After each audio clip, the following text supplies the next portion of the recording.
Merci, Monsieur le Président, Madame la Ministre, mes chers collègues. 143 000 enfants vivent dans un foyer où une femme a déclaré être victime de violences commises par son conjoint ou son ex-conjoint. 42% de ces enfants ont moins de 6 ans. J'ai le regret d'ajouter que dans 68% des cas, l'enfant est présent lorsque sa maman est victime de ces violences. En 2018, 21 enfants sont morts dans le cadre des violences conjugales et 82 sont restés orphelins. Ces chiffres sont terribles, la réalité est glaçante. La situation de ces enfants est extrêmement préoccupante dans la prise en charge postérieure à ces violences. Et cela doit être une priorité de notre politique sociale.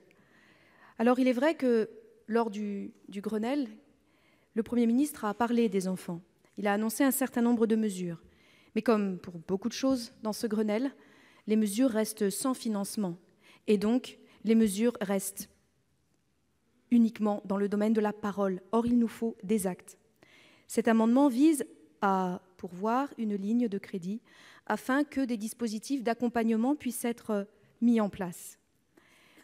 En effet, lorsque les enfants sont témoins de victimes de violences conjugales, ils sont près de 60% à souffrir de stress post-traumatique. Évidemment, quand ils sont victimes d'un féminicide, comment peut-on espérer ne pas être victime soi-même de stress et de post-traumatique terribles?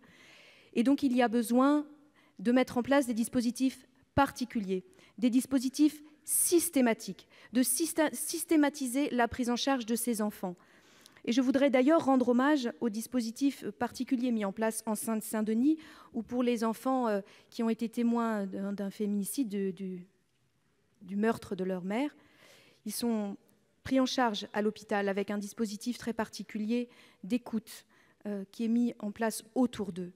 Il y a d'autres choses, d'autres expériences terribles où les enfants bénéficient d'un dispositif systématique, et je pense notamment aux violences routières.